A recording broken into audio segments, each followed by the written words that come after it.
সন্তানরা গান চর্চা করে, গানের একটা ক্লাস থাকে। তো গান শেখার জন্য যেই বাদ্যগুলো দরকার, হারমোনিয়াম, একতারা, দুতারা, যা লাগে সেগুলো কিনতে হবে। প্রত্যেকের ঘরে ঘরে ইসলাম শিক্ষা বইয়ের মতো একটা গান শেখার বইও থাকবে। তো তখন আর গানের আয়োজন আলাদা করে করতে হবে না, তখন সরাসরি আমাদের ঘরে থেকেই বাচ্চাদের থেকে গান শোনা যাবে। বলেন নাউজুবিল্লাহ। মুসলমান আমাদেরকে সজাগ থাকতে হবে। ইহুদি নাসারারা তাদের ষড়যন্ত্র বন্ধ করে নাই। আল্লাহ পাক রব্বুল আলামিন বলেন, ইউরিদুনা লিইউতফিউ নূরাল্লাহি বিআফওয়াহিহিম আল্লাহু মুতিম্মু নূরিহি ওয়ালাউ কারিহাল কাফিরুন ওয়ালাউ কারিহাল মুশরিকুন। মুসলমানদের ঘর থেকে কোরআনকে দূর করার, মুসলমানদের ঘর থেকে ঈমান আমল দূর করার, মুসলমানের ঘর থেকে নেক আমল দূর করে গান বাদ্য বাজনা এগুলো ঢুকানোর পরিকল্পনা করা হয়েছে। আমরা যদি মুসলমানরা সজাগ থাকি তাহলে এগুলো আমাদের ঘরে ঢুকতে পারবে না। কথা বলেন ঠিক কিনা? আজকে মুসলমানদের আমাদের অধঃপতনের শেষ নেই।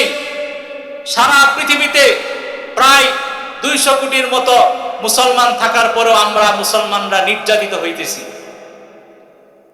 ফিলিস্তিনের গাজায় লক্ষ লক্ষ মুসলমানদেরকে হত্যা করা হয়েছে। কাশ্মীরে মুসলমানদেরকে হত্যা করা হয়েছে।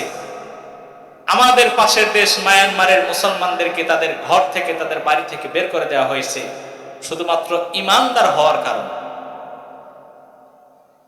বিভিন্ন জায়গায় আমাদের মুসলমানদের নির্যাতনের আওয়াজ যখন আসে তখন আমাদের মনে পড়ে যায় সেই সাহাবায়ে কেরামের যে ঈমান ছিল, সেই ঈমান আমাদের নাই।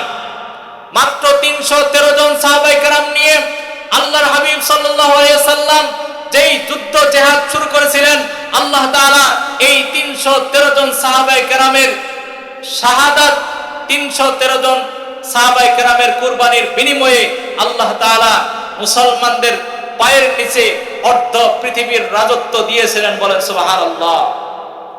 হযরত ওমর রাদিয়াল্লাহু তাআলা আনহু তিনি ছিলেন অর্ধ পৃথিবীর খলিফা। এজন্য সেই ঈমানদার আমরা যতক্ষণ পর্যন্ত না হতে পারবো ততক্ষণ পর্যন্ত আমাদের মায়ের খেতেই হবে। সেজন্য ঈমানদার, আজকে আমরা আমাদের ঈমানকে নষ্ট করতেছি বিভিন্ন জায়গায়। মানুষকে অহেতুক গালি দিতেছি, যেখানে গালি দেওয়ার দরকার নাই, যেখানে অহেতুক কথা বলার দরকার নাই সেখানে গালি দিতেছি।